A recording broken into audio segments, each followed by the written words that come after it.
आज हमारा जो चैप्टर यहाँ चालू हो रहा है उसका नाम है बहुपद। क्या नाम है उसका?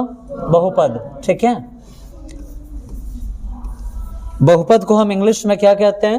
तो बहुपद को इंग्लिश में हम पॉलिनोमियल्स कहते हैं। क्या कहते हैं बाबू? इसे हम पॉलिनोमियल्स कहते हैं। ठीक है, बहुपद के बारे में जो बेसिक कंसेप्ट था कि बहुपद किसे कहते हैं और बहुपद को कितने आधारों पर बांटा जाता है, ये सारा हमारा हो चुका है। ठीक है, बैक क्लास में सारा करवाया गया है। बहुपद को बांटने के दो आधार होते हैं, सबसे पहला पद के आधार पर और दूसरा घात के आधार पर। पद के आधार पर भी बहुपद के कितने प्रकार होते हैं? तो 3 प्रकार होते हैं, एक पदी बहुपद, द्विपदी बहुपद, त्रिपदी बहुपद।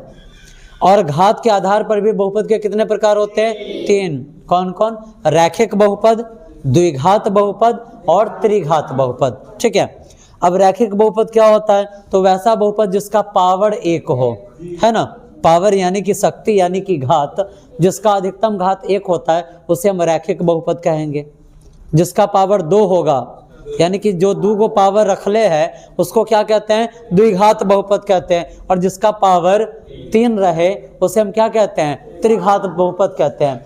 अब आप ये सोच रहे होंगे कि पावर को कैसे देखेंगे।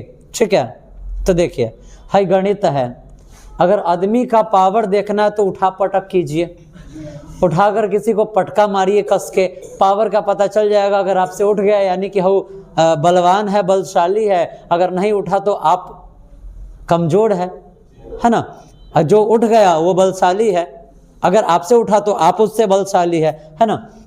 लेकिन गणितों में ऐसा ही होता है क्या? तो नहीं, गणित में पावर का मतलब अलग होता है। देखो, अब देखिए, वैसे भी आप लोगों को पता है कि अभी जो हमारे भारत में हमेशा एक नया नया कानून जन्म लेते रहता है ना, नया नया कानून लागू होते रहता है। अभी भी एक नया कानून लागू हुआ है जिसे कहते हैं यूजीसी, यानी कि यूनिवर्सिटी ग्रांट कमीशन।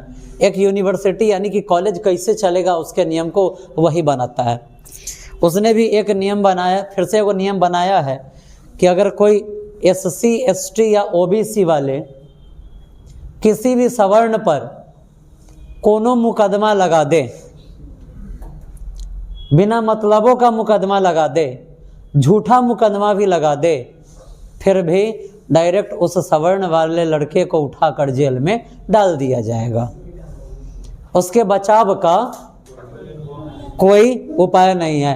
यानी कि एक बार फिर से जो सवर्ण है वो पहले अंग्रेजों का गुलाम था और अब भाजपाई का गुलाम हो चुका है। जैसे अंग्रेजों ने एक काला कानून पारित किया था जिसका नाम था रॉलेट एक्ट, है ना। रॉलेट एक्ट एक कानून था, उसमें भी ऐसा ही था, कोई भी अंग्रेजी अधिकारी किसी भी भारतीय को बिना किसी जुर्म का उठाकर उसको मार पीट सकता था, कोई भी सजा दे सकता था। सेम वैसा ये भी एक काला कानून लागू किया गया है। ठीक है, लेकिन कोई बात नहीं, इससे पहले भी SC ST एक्ट बनाया गया था।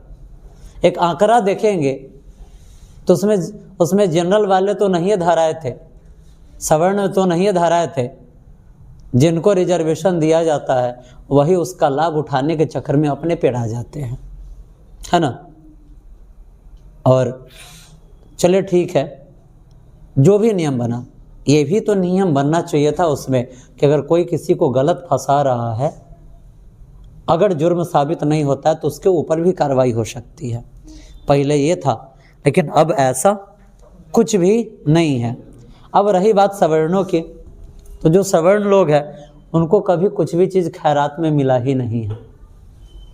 उनको जब भी जो भी मिला है उन्होंने छीना ही है। और कहते हैं, कहा जाता है कि ऐसे जो सवर्ण है वो औरों का हक मारते हैं। तो बाबू, एक उसी एग्ज़ाम में सवर्ण 90, 95, 100 नंबर पर जॉब पाता है। और अब देखिए कि आपको किस कैटेगरी में रखा गया है। तो सबसे पहले आपको लंगड़ा बनाने का काम, लूल्हा बनाने का काम तो सरकार ही कर रही है। एक हमारे यहाँ जनगणना होता है, उसमें पहले लोगों को पिटवाने का, जो जनगणना करने जा रहे हैं उसको पिटवाने का जो प्रोग्राम होता है, जिसको हिंदी बहुत सारी हिंदी मूवी में पिलोग्राम कहा गया, पिलोग्राम जो सेट किया जाता है किसके द्वारा किया जाता है? सरकारें के द्वारा। जनगणना सरकार करवाएगा और वही कहेगा कि जाकर घर घर पूछो कै गो मकान है, कै गो दुकान है, कौन जाती है, कै गो बैल है, कै गो भैंसी है, कै गो बछड़ू है, दूरा पर गाड़ी है कि ना है, मोबाइल है कि ना है। ये सारा जानकारी तो सरकारें लिवाती है ना। और मुझे ये समझ में आज तक नहीं आया कि जब से भारत आज़ाद हुआ उसके बाद हमेशा एक ही नारे लगाए गए, एक ही जो धारा प्रवाह बोली था उसको बोला गया, एक ही मिशन अपनाया गया। क्या? जो वंचित वर्ग है, जो पिछड़े वर्ग है, उनका उत्थान हो, है ना, उन्हें आगे बढ़ाया जाए। मुझे ये समझ में नहीं आ रहा है कि जो सरकार है, चाहे जिसकी भी सरकार हो, भाजपा का हो, कांग्रेस का हो, जिसका भी सरकार हो, भाई ससुरे लोग कवन सस्ता नशा मार कर योजना बना रहे कि अभी भाई लगभग 75-80 साल में, अभी हम लोग 77वां गणतंत्र मना लिए, लगभग 8 दशक का समय बीत चुका है, इस 80 साल में अभी तक वो सबका स्थिति नहीं सुधार पाए हैं। तो ससुरे कवन सस्ता नशा मारकर तुम लोग योजना पारित कर रहे हो। अगर सच में काम करो तब तो अभी तक कोई भी पिछड़ा रह ही नहीं जाता।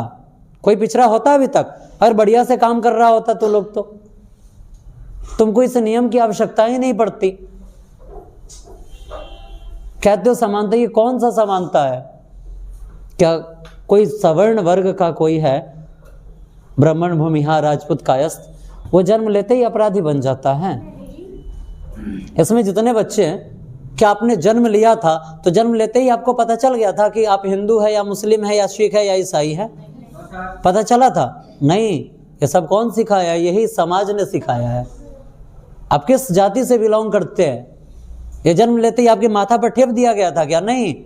कहीं ना कहीं सिखाने वाले आपके घर के लोग ही है, आपके अगल बगल वाले ही है कि तू हई समुदाय से आते हो, तुमको यही काम करना है। इसमें इतने सारे बच्चे भी बैठे हुए, बताइए किसी के घर कोई सवर्ण वाला गया है क्या कि तुमको हई ये काम करना है? वो तो तुम्हारे अपने घर के लोग आपको बता रहे हैं कि तुम्हें यही काम करना है। और जहां तक रही हक मारने की बात, हक वास्तव में मार कौन रहा है?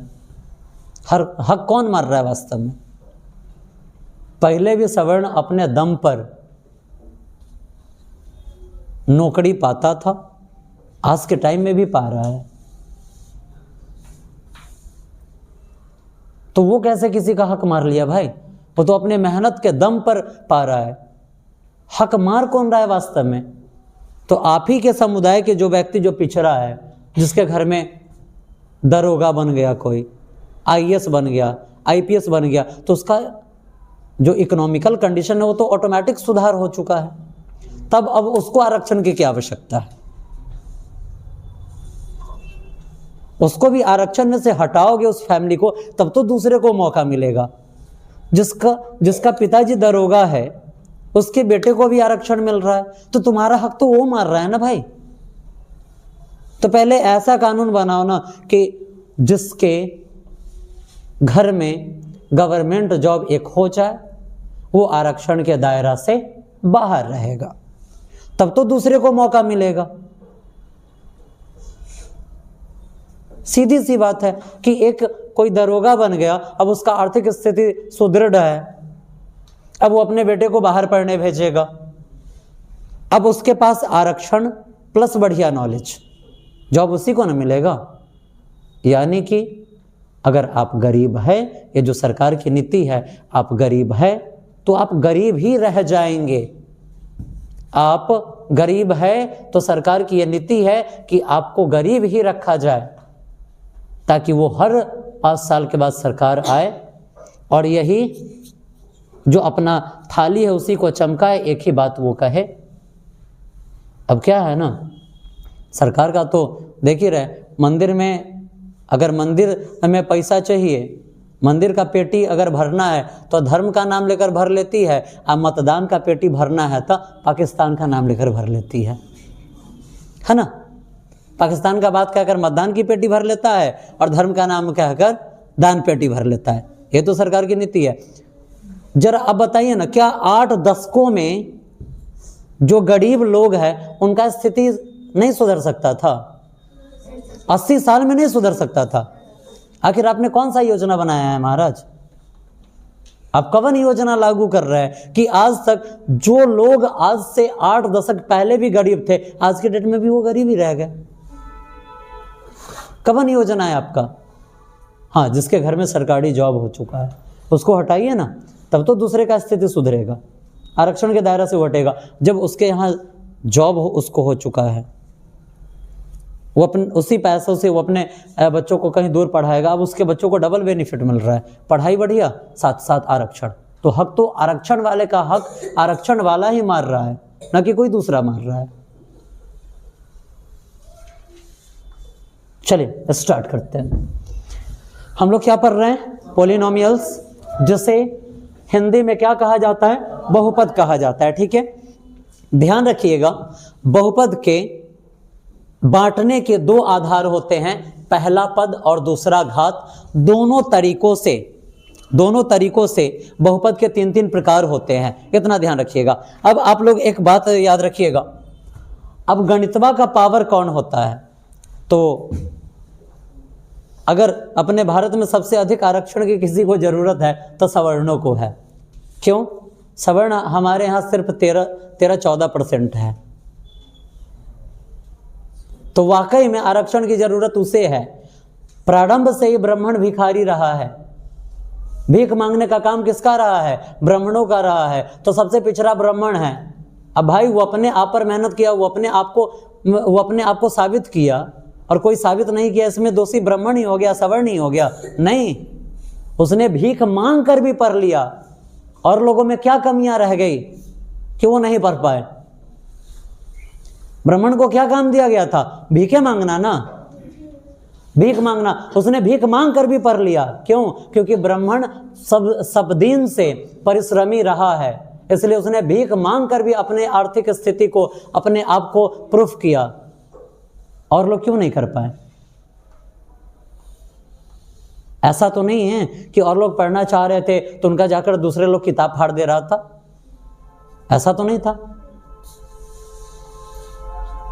ठीक है, तो अभी कुछ दिन पहले नारा लग रहा था, सारा नियम कानून सिर्फ सवर्णों के लिए लागू होता है। एक यहाँ दिल्ली में नारा लग रहा था कि तिलक, चोटी और तलवार, इनको मारो जूते 4। नारा लग रहा था, तिलक, चोटी रखने वाला ब्राह्मण और तलवार लेने वाला क्षत्रिय, इनको 4 जूता मारो। उसके लिए सरकार के पास ना नेत्र है, न कान है, न कुछ सुना, बहरा भी हो गया। उसके लिए उन पर कोई भी FIR दर्ज नहीं हुआ। ठीक है, तो वही जो चोटी है, मैथ में वही चोटी पावर कहलाता है। ठीक है, px²।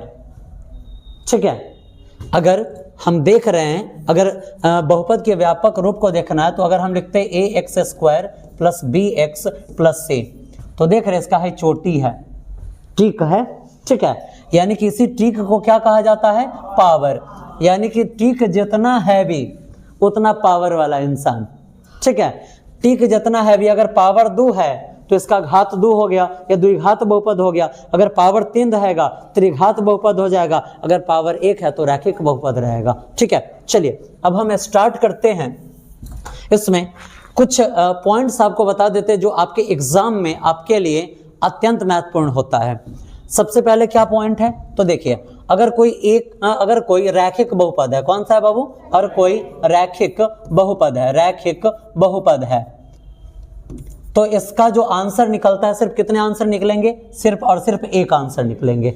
जिसका पावर 1 है उसका कितना आंसर निकलता है? सिर्फ एक आंसर निकलता है। ठीक है, उसके बाद द्विघात बहुपद, जो द्विघात बहुपद है, जो द्विघात बहुपद है यानी कि जिसके पावर 2 है उसका कितना आंसर निकलेंगे? 2 को आंसर निकलेंगे। और जो त्रिघात बहुपद है, कौन से?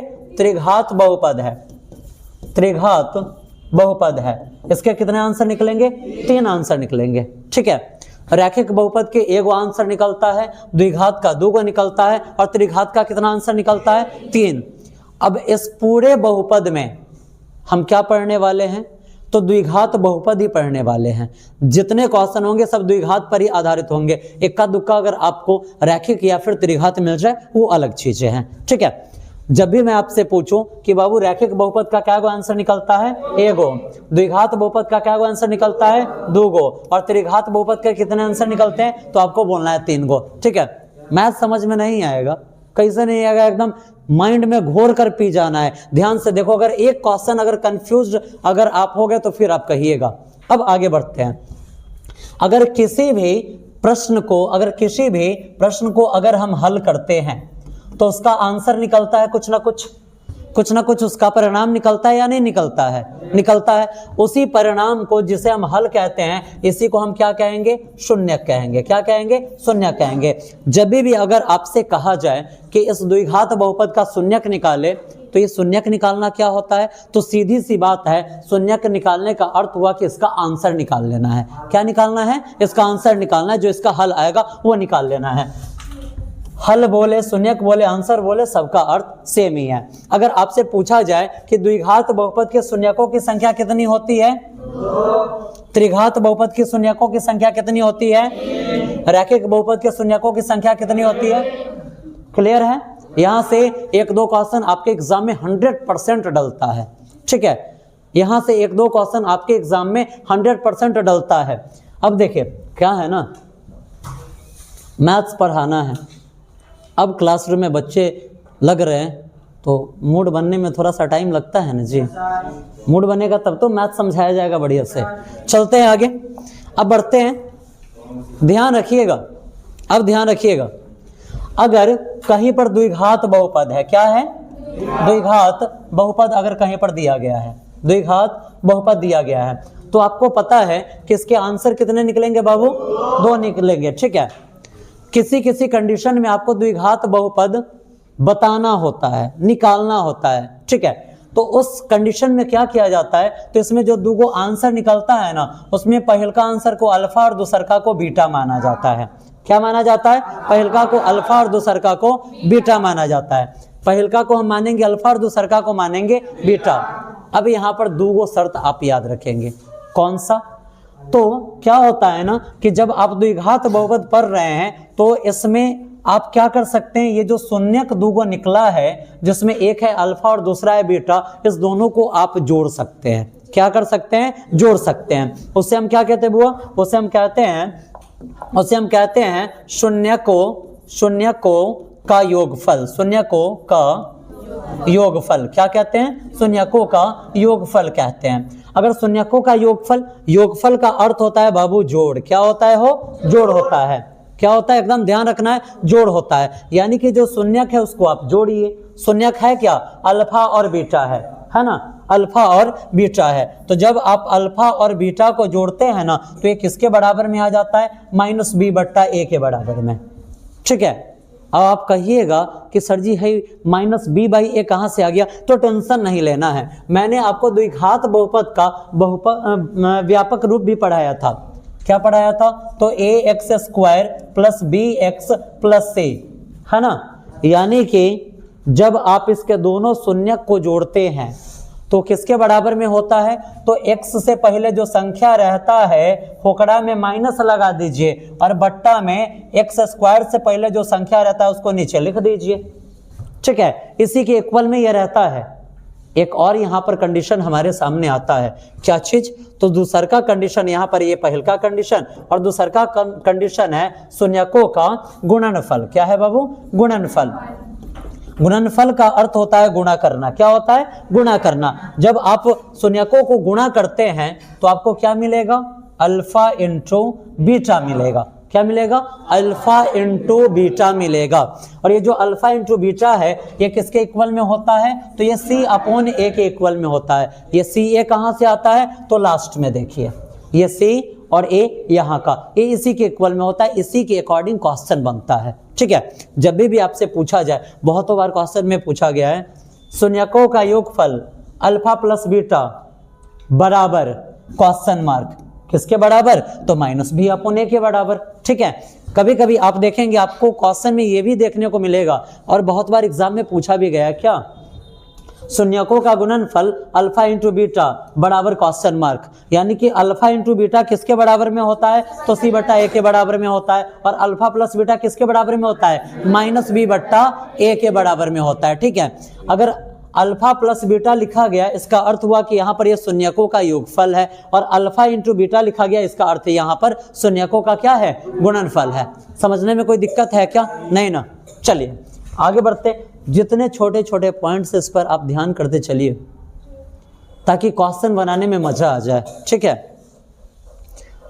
अगर मैथ्स को तोड़ना मरोड़ना है, ठीक है, और एकदम सफा डॉक्टरी भाषा में अगर गणित का आप चाह रहे हैं कि आप गणित का डॉक्टर बन जाए, यानी कि अगर कोई भी गणित का प्रश्न आए और उसका ऑपरेशन आप इजीली कर दें, तो ऑपरेशन करने के लिए कुछ इक्विपमेंट लगता है ना जी, ब्लेड व्लेड सुइया या ऑपरेशन कीजिएगा फिर तो उसको सीना भी पड़ेगा ना, हो तो सारा इक्विपमेंट लगता है ना। तो अगर आप भी मैथ का डॉक्टर बनना चाहते हैं तो ये सारा उस क्वेश्चन को चीरने फाड़ने का इक्विपमेंट है, इसको ध्यान रखिएगा, तब तो आप भी मैथ्स का ऑपरेशन कर पाएंगे, है ना। बढ़ते हैं आगे, जब आगे बढ़ते हैं, देख कैमरा लगल है, आलतू फालतू कमेंट बाजी मत कर, समझा रहे हैं। क्वेश्चन में कुछ प्रॉब्लम है आराम से पूछो, मैं मस्ती में बताऊंगा।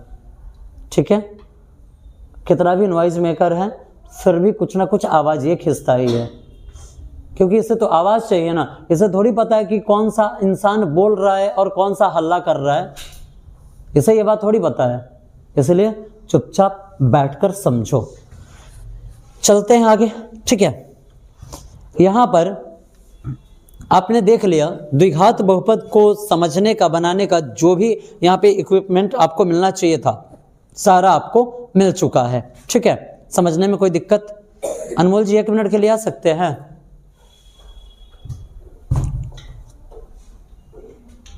रहने दीजिए, अभी त्रिघातों समझाइए देते। ठीक है, अब बढ़ते हैं हम किधर?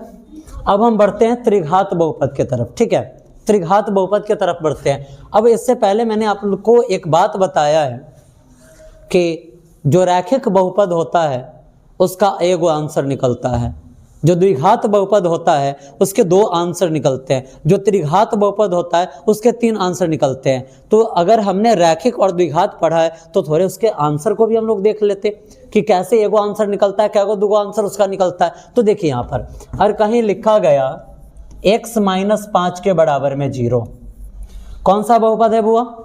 रैखिक है। क्यों? क्योंकि इसके ऊपर कुछ भी पावर आपको दिख रहा है नहीं, जिसके ऊपर कुछ भी पावर नहीं उसको हम एगो पावर अपने मन से दे सकते हैं। ठीक है, उसके ऊपर हम अपने मन से एगो पावर दे सकते हैं। अगर पावर 1 है तो यहाँ पर क्या को आंसर निकलेगा? कैसे निकलेगा? तो देखिए x - 5 इधर आया तो +5 हो गया, यानी कि x का आंसर आया 5 को। क्या को आंसर निकला? एगो निकला ना, एगो निकल गया। अब चलिए, लेकिन अगर कहीं लिखा गया है, क्या लिखा गया है? x² - 9 के बराबर में 0, ये आपका रहा पहला एग्जाम्पल और ये आपका रहा दूसरा एग्जाम्पल। अगर ये लिखा गया है तो यहाँ देखिए इसका हाईएस्ट पावर कितना है बाबू? 2 है, तो इसके कितने आंसर निकलने चाहिए? 2 आंसर इसके निकलने चाहिए ना, 2 आंसर निकलने चाहिए। क्यों? क्योंकि अभी जस्ट मैंने आपको बताया है कि जो द्विघात बहुपद होगा उसके क्या आंसर निकलेंगे? 2 आंसर निकलेंगे। कैसे निकलेगा? तो देखिए x² के बराबर में -9 बराबर के इधर आया तो +9 है ना, और ये जो स्क्वायर है, बात ध्यान रखिएगा कि जब आप स्क्वायर को दूसरे तरफ ट्रांसफर करते हैं तो क्या होता है? जब स्क्वायर को हम दूसरे तरफ ट्रांसफर करते हैं तो ये प्लस माइनस के साथ एकरे ऊपर रूट चढ़ा देता है। ठीक है, क्या करता है? जब स्क्वायर को हम दूसरे तरफ ट्रांसफर करेंगे तो ये प्लस माइनस साइन के साथ क्या कर देगा? संख्या के ऊपर रूट चढ़ा देगा। अब यहाँ देखिए √9 है, क्या आ गया, अंडर रूट 9 है। और आपको पता है कि जो 9 है वो एगो परमेय संख्या के श्रेणी में आता है ना, आता है ना। कैसे, 1 एकम 1, 2 दूना 4, 3 तिया 9, है ना। 1 एकम 1, 2 दूना 4 और 3 तिया 9 की बात की जाए तो ये किस श्रेणी में आता है, परमेय संख्या के श्रेणी में आता है ना। क्यों, क्योंकि ये एक पूर्ण वर्ग संख्या है। पूर्ण वर्ग संख्या का अर्थ होता है पूरा पूरा वर्गमूल निकल जाने वाला संख्या है ना। अब यहाँ देखिए 9 का वर्गमूल क्या होता है, तो 9 को हम लिख सकते हैं 3 गुणे 3, 3 तिहाई 9 आया, तो इसे हम लिखेंगे 3 का स्क्वायर, स्क्वायर से रूट कट गया, बचा क्या, 3 बचा। तो यहाँ पर x के बराबर में प्लस माइनस 3, इस प्लस माइनस का अर्थ क्या होता है, तो इस प्लस माइनस का अर्थ है कि इसको एक बार आप प्लस में लिख दीजिए और एक बार माइनस में लिख दीजिए। बताइए तो x का पावर 2 यानी कि पावर 2 है तो क्या गो आंसर निकलेगा, 2 गो। क्या गो आंसर निकला है, समझने में कोई दिक्कत है क्या, नहीं ना। चलिए अब आज हम त्रिघात बहुपद के जो बेसिक कंसेप्ट है उसको भी क्लियर कर लेते हैं, ठीक है। देखिए सबसे पहले अगर त्रिघात बहुपद को लेना हो, अगर सबसे पहले त्रिघात बहुपद के बारे में बात करें, बहुपद के बारे में हम बात करें तो इसका व्यापक रूप क्या हो सकता है, तो इसका व्यापक रूप होता है ax का power 3 plus bx square plus cx और प्लस में d होता है, ध्यान रहेगा। अगर द्विघात का बात करें, ये त्रिघात का व्यापक रूप है। द्विघात का बात करें, व्यापक रूप ax square plus bx plus c होता है। अगर यहीं से आप पद के हिसाब से इसे डिफाइन करना चाहते हैं तो आपको क्या करना है, प्लस माइनस काउंट कर लीजिए, 1 2 को प्लस माइनस है तो को बढ़ा दीजिए, क्या हो गया, 3 को हो गया, तो ये त्रिपदी बहुपद हो गया। यहाँ पर कितने प्लस माइनस है, 3 गो है, तो 3 से को बढ़ा दीजिए तो ये चतुर्थपदी बहुपद हो जाएगा। यहाँ पर आप देखेंगे क्या गो पद है, 1 2 3 4 गो पद है, ठीक है। अगर पद के बारे में बात करेगा तो इस पद को काउंट कर लेना है, और घात के बारे में बात करेगा तो सबसे बड़का पावर देख लेना है। सबसे बड़का पावर कितना है, 3 है, तो कौन सा बहुपद हुआ, त्रिघात बहुपद हुआ, ठीक है। अब आप ये देखिए, जस्ट अभी हमने पढ़ा है, हमने क्या पढ़ा है बाबू, जस्ट अभी हमने पढ़ा है कि जो त्रिघात बहुपद होते हैं उसके कितने आंसर निकलते हैं, तो शून्यक भी कितने निकलते हैं, क्योंकि आंसर बोले शून्यक बोले हल बोले बात क्या है, सेम ही तो है ना। तो चलते हैं अब यहाँ पे, जो त्रिघात बहुपद निकलता है इसके 3 शून्यक होते हैं। कितने शून्यक होते हैं, 3 शून्यक होते हैं। तो इसके पहले के शून्यक को हम कहते हैं अल्फा, क्या कहते हैं, दूसरका को हम कहते हैं, और तीसरका को हम कहते हैं गामा। क्या कहते हैं, गामा। सबसे पहल का होता है अल्फा, दूसर का हो जाता है बीटा और तीसर का हो जाता है गामा। समझने में कोई दिक्कत है क्या, नहीं ना। अब जैसे उसमें हमने कंडीशन पढ़ा था शून्यकों का योगफल, ऐसे इसमें भी आपको शून्यकों का योगफल यानी कि alpha plus beta plus gamma पढ़ना है। शून्यकों का गुणनफल alpha into beta into gamma पढ़ना है, और उसके बाद 2 के गुणनफल पर योग यानी कि alpha into beta plus beta into gamma plus alpha into gamma भी यहाँ पर आपको पढ़ना है, जिससे आप इजिली त्रिघात बहुपद फाइंड आउट कर पाएंगे, ठीक है। अगर आप चाह रहे हैं कि आप भी इजिली द्विघात बहुपद निकाल पाए, अगर आपके पास शून्यक दे दिया गया है, शून्यक अगर आपको पता है और वहां से अगर आपको द्विघात बहुपद निकालना हो, अगर आप चाह रहे हैं कि हमसे भी निकल जाए, उसके लिए आप इस पॉइंट को याद रखिएगा। और उसके बाद इसका जो व्यापक रूप है द्विघात का ax square plus bx plus c, इसको आप याद रखेंगे, क्वेश्चन आपसे इजिली बनेगा, ठीक है। समझने में कुछ दिक्कत है क्या, नहीं ना। थोड़ा सा रैखिक द्विघात और त्रिघात का पहचान हम लोग देख लेते हैं। और कहीं पर लिखा हुआ है x माइनस 5, क्या हो गया, ये हो गया रैखिक। क्या हो गया बाबू, रैखिक। क्यों, क्योंकि इसका पावर कितना है, 1 है। अगर कहीं लिखा गया x स्क्वायर माइनस 10, ये कौन सा हो गया, ये हो गया द्विघात। कौन सा हो गया बाबू, द्विघात, क्योंकि इसका हाईएस्ट पावर कितना है, 2 है। और कहीं है x का पावर 3 माइनस 10, तो ये कौन सा हो गया, ये हो गया त्रिघात। क्यों, क्योंकि इसका हाईएस्ट पावर कितना है, 3 है, ठीक है। समझने में कोई दिक्कत नहीं ना। अगर पावर आप देख लेंगे और पावर को अगर आप समझ लेते तो फिर उस पावर के हिसाब से उस बहुपद को पहचानना कहीं पर भी कोई डिफिकल्ट काम नहीं है, ठीक है। पहचान सकते हैं, जरा बताइए। मैं लिख रहा हूं x square minus 5x minus 20, कौन सा बहुपद है, द्विघात है। क्यों? क्योंकि इसका हायर पावर 2 है। और कहीं मैंने लिखा y का power 3 plus 7 y square minus 5y plus base. बताइए कौन सा बहुपद है? क्यों? क्योंकि इसका हाईएस्ट पावर क्या है? 3 है। समझने में कुछ दिक्कत है क्या? थोड़ा सा भी कंफ्यूजन होना ही नहीं चाहिए। बात समझ रहे हैं? देखिए मैथ्स है, मजेदार सब्जेक्ट है। अगर आप समझना चाहेंगे एक एक पॉइंट आपके माइंड में हिट कर जाएगा, एक एक पॉइंट आप समझ लेंगे। ठीक है, कहीं कुछ कंफ्यूजन नहीं ना? जो त्रिघात बहुपद है उसके बारे में विस्तृत चर्चा हम नेक्स्ट डे कर लेंगे। ठीक है।